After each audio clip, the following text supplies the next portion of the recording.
PSK menjamur di IKN. Puluhan perempuan diamankan berasal dari Bandung sampai Makassar. Kata pepatah, di mana ada gula di sana ada semut.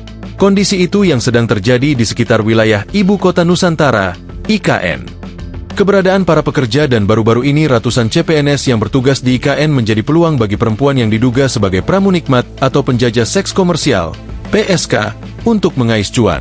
Satuan Polisi Pamong Praja, Satpol PP, Kabupaten Penajam Pasir Utara menertibkan puluhan orang perempuan PSK dalam operasi penertiban sepanjang 2025.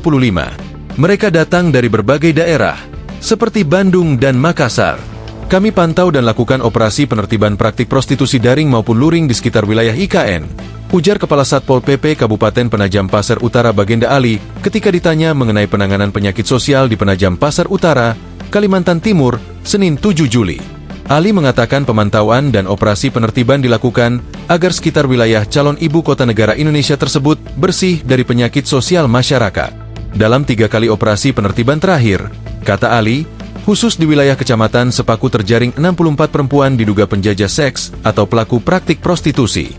Operasi pertama petugas tertibkan 2 orang pelaku, dan operasi kedua 32 orang ditertibkan, serta operasi ketiga 30 orang ditertibkan, tambahnya.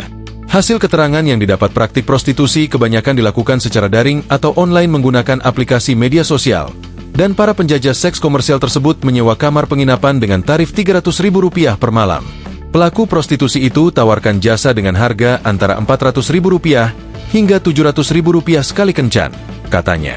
Ali mengatakan para pelaku praktik prostitusi kebanyakan berasal Samarinda, Balikpapan, Bandung, Makassar, dan Yogyakarta. Setelah dilakukan pembinaan, para pelaku praktik prostitusi yang berasal dari luar daerah diminta segera meninggalkan wilayah Kabupaten Penajam Pasir Utara dalam waktu 2 hingga 3 hari.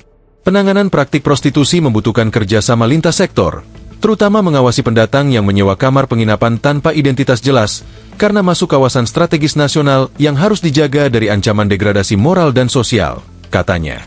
Download Tribun X sekarang, menghadirkan lokal menjadi Indonesia.